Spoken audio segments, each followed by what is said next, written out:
name's Caths. I'm an LDN Awareness Video person. I am Caths. Hi. I'm doing an LDN Awareness video. This is what I do now. I have a very rare form of multiple sclerosis. I was wrongly diagnosed with a stroke in 1990. I had I was ill for 5 years. My daughters were 18 months and 8 years old at the time. Now they're 32 and 26, so a long time ago. Anyway, I was ill for 5 years, blind for 2 months. All my left side was affected, and I could talk, but no one could understand what I said. It was just like garbled gibberish. And apparently I just used to cry and dribble on the couch. I don't remember any of that time, nor do the girls. But it was a tough time. I fully recovered after 5 years, and I just used to cry and dribble on the couch. Apparently, only what I've been told by my family and friends and the people that looked after me and mine. Anyway, I didn't know that I'd had a stroke. I didn't know that I had not had a stroke, so I joined the Stroke Association, and I got a commendation from them for going back to work after having a stroke. And I used to go around to all the hospitals and do talks about how it felt like and all this, and not knowing that I hadn't had a stroke. But anyway, we didn't find that out till much later. In 2000, I had to go to college to learn again, because I'd lost everything. I couldn't read, couldn't write, couldn't do arithmetic. But I took loads of subjects on, and after 6 months I'd done what I wanted to do, which was learn again.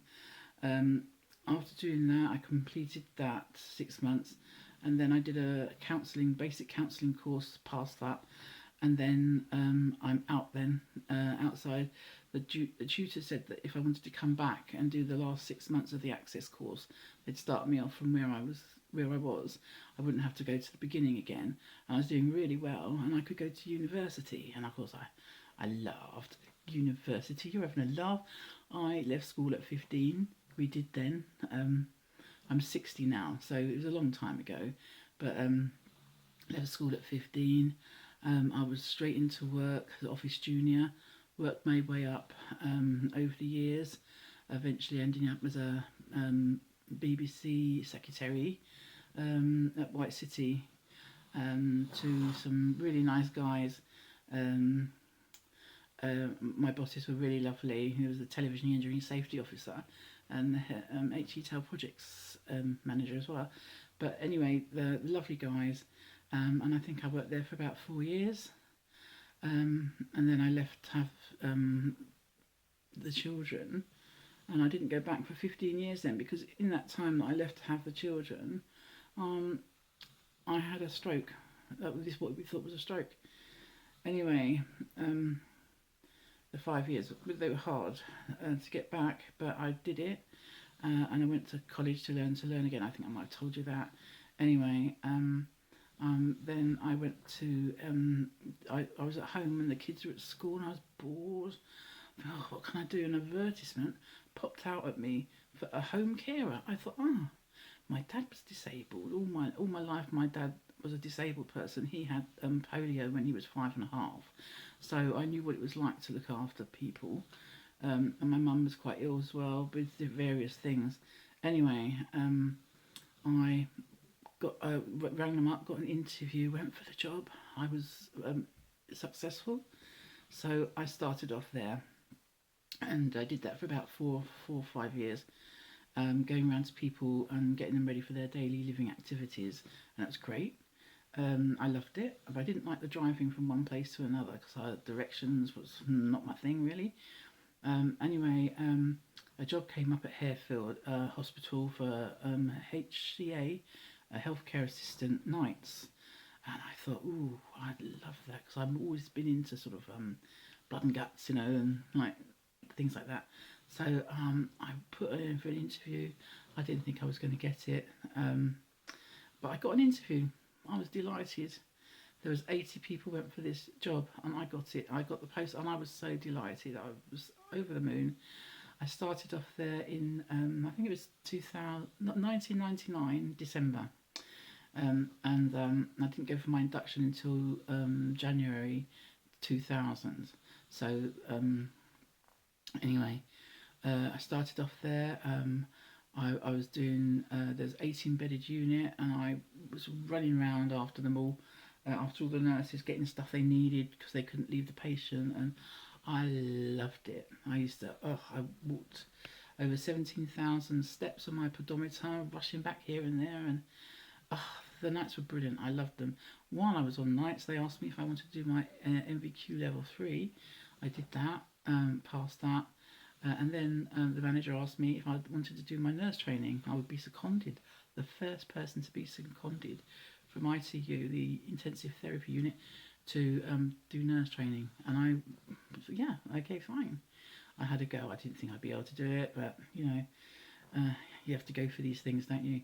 So in 2003, the BBC online.co.uk were coming and giving interviews about anybody that had anything interesting happen, the nurses on it in the NHS.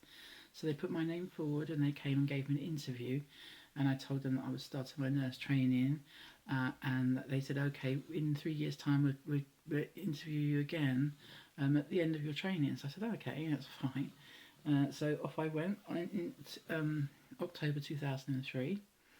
I did 3 years. I was the student rep for all those 3 years. I got qualified in 2006 with merit, and I got a cheque for £100 as well. Thank you very much. And then I had to get a job as a nurse. You had to go and apply for a job because you didn't automatically get one. So I applied to Harefield, to the transplant unit, and I got a job. I got a staff nurse post in the transplant unit. I was delighted. A little bit apprehensive, I must admit. Oh, there's lots and lots of machines in there. I think, oh. Anyway, I thought, no, well, you know, we'll go for it. We've got to train for it. I can do this. And I went. I loved it. I was getting on really well. I enjoyed the patient. I enjoyed all the machines and everything, and the 24 hours care, one-to-one patient, and they were very sick patients. They were patients that came out from having a heart.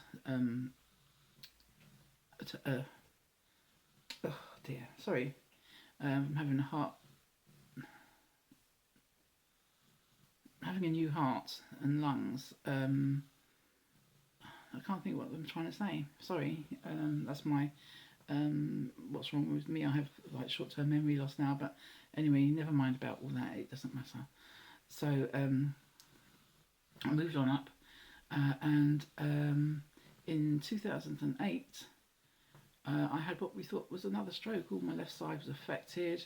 I did an ice pick test where the ice cube put on my skin on the left side was so painful. It was a 10 out of 10 pain, and on the right side, when I touched it, it was like just cold. So I knew there was something definitely wrong.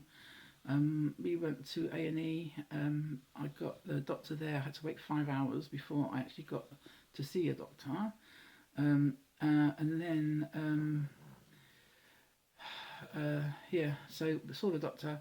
He said he didn't think it was another stroke. He gave me tests for that. And he said that he thought I had viral neuropathy. So go to my GP the next day. Went to the GP the next day. He sent me to a neurologist consultant, a general one, Dr. Peatfield, who was absolutely lovely. I really liked Dr. Peatfield. Anyway, he said to me, right, I'm going to give you a load of vascular tests. He said, I can't see why you would have had a stroke at 36. He said, you've no reason to have a stroke then. He said, well, just test you for everything, but I think you've had another stroke now. So anyway, he went through all these tests. They all came back negative. Fabulous. He said, right, one more test then. Charing Cross Hospital, a lumbar puncture, and that will be determining what will happen.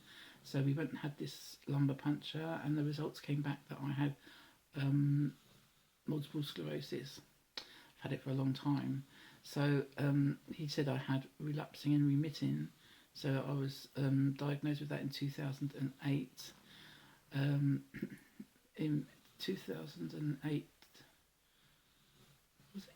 No, in 2009, I got the results in March that I had multiple sclerosis. I told my work that I had multiple sclerosis and I hadn't had a stroke before it was an MS episode, and that's why I fully recovered. And the 2008 one, I was off for 6 months, and I went back as a stage return, got my full remit, and then in August I went into work, and they told me I was going on to suspended leave with full pay, and then my job was going to be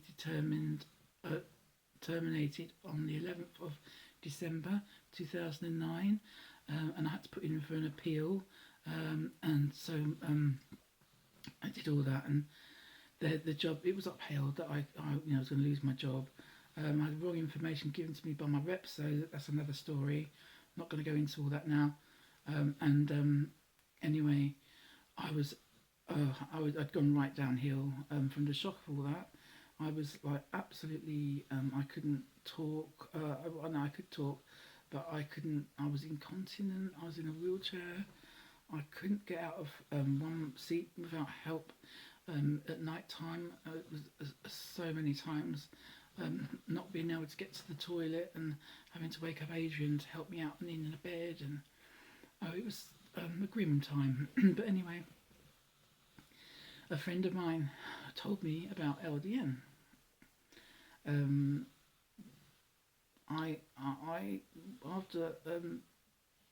then I Dr. Peatfield had me in for a meeting in 2010 to say, is it 2010 or just 2009? I think at the end of 2009, when my job had been upheld, that I was going to be sacked. I took ill health retirement then, and I went right downhill. And he said I'd got secondary progressive now, nothing else we could do for me, and we'll just medicate the symptoms with medication, and that was it. So sort of like goodbye really. He said, but what I am going to do, he said, I'm going to transfer you to a neurologist consultant, MS consultant. He said, because I've given you everything I can give you now. He said, I don't know what else to give you. So he said, you need to see a specialist. So I went to Dr. Malik, thank goodness. He said to me, well, he said, looked at my scans, MRI scans and my medical history. Excuse me. And he said, you haven't got relapsing and remitting or secondary progressive. He said you have a really rare form of MS called tumefactic. Tumefactic MS is the lesions appear like round lesions in your brain, and because they're not getting any oxygen to the seeped brain fluid that seeped into my brain, they form like a round pool, and because it's not, it's just there, it goes necrotic, which means it sort of eats itself. So I have at least four black holes in my head, the size of golf balls, and that's why I suffer from short-term memory loss. It's not a bad thing, I don't think, but anyway, let me tell you, I told Dr. Malik, because he said to me I could be actively treated and I could go on to DMDs if I wanted to now. And I said, no. I said, I don't want to. I said, I've heard about LDN. Could I go on that? He said, oh, yes. He said, I have a lot of my patients on LDN. He said, I'll write you a prescription for 6 months, and you send it to Dixon's chemist in Glasgow, because I'm in the UK. He said, and then he said, and they'll send it to you, and then when you need another 6 months prescription, I'll give you a repeat. I said, okay, fine, thanks. It didn't cost me anything for the prescription, and Dixon's chemist rang me up and took my card details and said that if they would take the money out of my account, which was £18.50 a month for a month's supply of this oral liquid LDN. Okay, that was fantastic. So it comes into my door. I've been on it now for 3 years. They just pop it in the post and it comes through the door onto the mat, and then I put it in the fridge. But anyway, I was on just 0.5, and I mean 0.5 is just a tiny amount. If you imagine how big a teaspoon is, or a cough medicine spoon from the pharmacy or the chemist, that's 5 mils. I was taking 0.5 mils. The absolute maximum amount of LDN you will ever take is 4.5 and under. You won't be going over that because it's low dose naltrexone and it works at low doses. After I took 2 days of this medication, all my brain fog lifted. I could think clearly. I felt like I was myself again for the first time since I'd had the diagnoses of wrong diagnoses. I was amazed at how I felt. You get a feel-good factor because the way LDN works is to balance your immune system and then trigger off your own endorphins by 3 times the amount that you usually produce whilst you sleep. So that is amazing, and you have this, like I say, feel-good factor. You feel marvellous. It's not a cure-all. It doesn't work for everybody, but everybody that I know that it hasn't worked for is because they've been taking too much too soon. And if they give it another go, you'll probably find we know a lot more about it now. We know how to control it and how to make it work best for you. Everybody's different, and I went up to 3.5 mils, taking 3 weeks at each level, going up by 0.5 at a time till I got to 3.5, and stopped there because I thought that was my optimum amount. But I started to get I was like there for about 2 years or so, and then I started to get like aches in my joints and things, and I'm not feeling quite right. So I dropped down on the level of my LDN to 3, and I felt fine again. So I thought, all right, stay there. And then just recently, about a month ago, I started getting joint pains again, and I thought, ooh, I'm going to drop down. So I dropped down to 0.5 mils, and I'm just slowly building up now. I'm at 1 mil, 1.5 I'm on now. This is going into my 4th or 5th week now. Anyway, so I'm on 1.5 mils. And I'm slowly building up to, I reckon, about 3. And then if that's too much, then I'll get the joint pains again, so I'll go down again. But you find your optimum amount and just stay there. Some people can only just tolerate 1 mil. Some can just tolerate, or some can just go straight to 4.5 mils, and they're absolutely fine. You have to be your own research person and find out all the information about it. Now, I'm better off. I've only been doing YouTube for a little while, so I'm very new to it, and I'm not very technically minded, as they say. So if you want to find out more about LDN, you can only ever find out about it through word of mouth. That's the way everybody who's on LDN now found out about it, me included. But I made a promise to a friend of mine who sadly passed away about 3 years ago, bless her. And I said to her, if LDN works for me, I'll pay it forward for the rest, for as long as I'm able.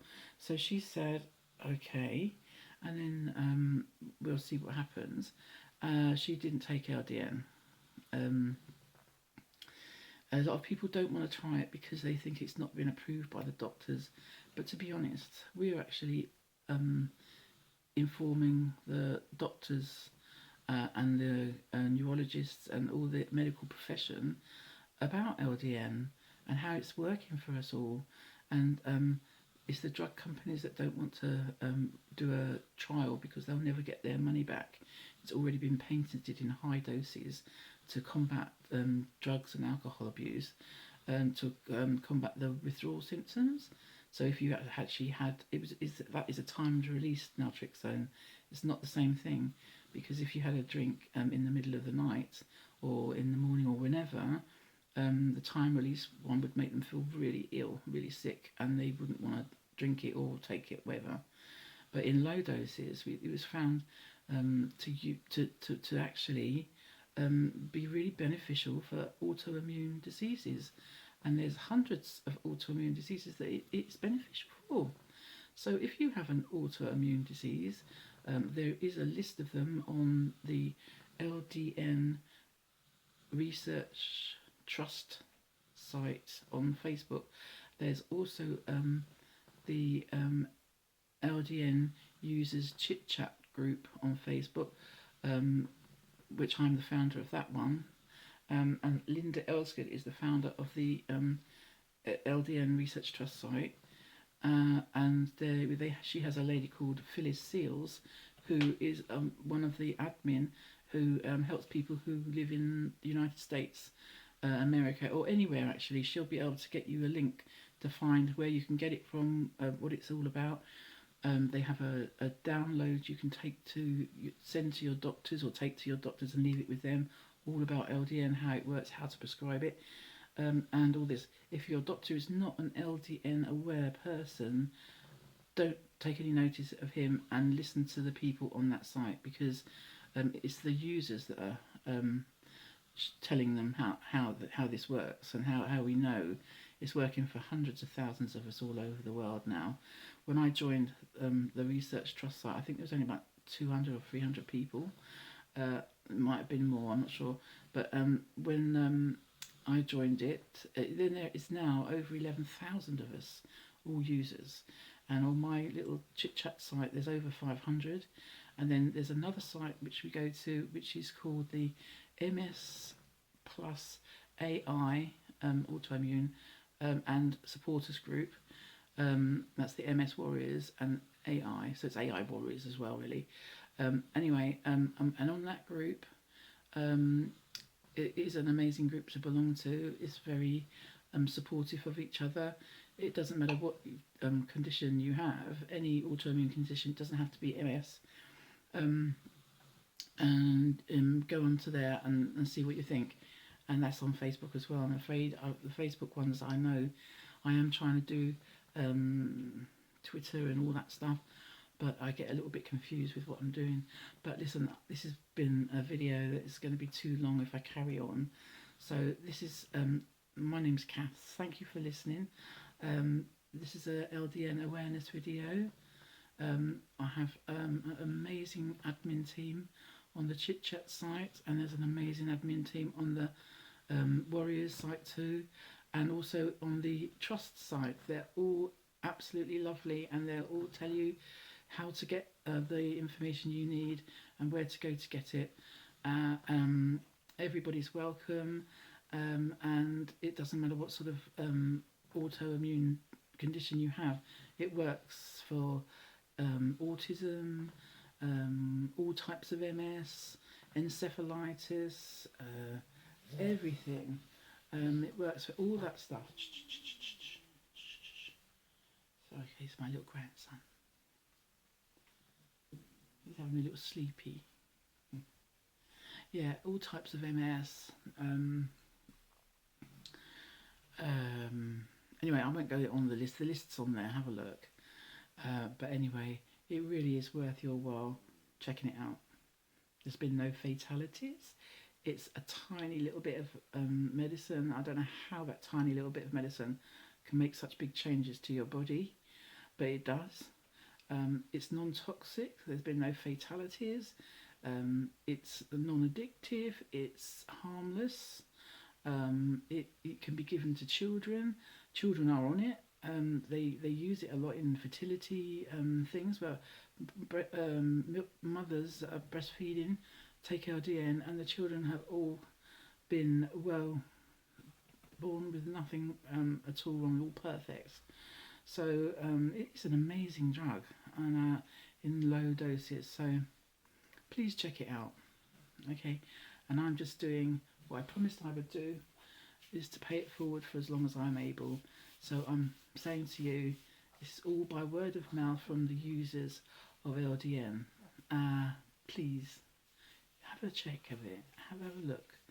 You haven't got anything to lose, and you never know. It could be just right for you. It could help you. It helps me, helps thousands of us. I think 17,000 in, over 17,000 in Finland, over 100,000 worldwide. There's so many. It's in Australia, America, New Zealand, Canada. It's everywhere. Africa, South Africa. It's just all over the globe, but it's all done through word of mouth.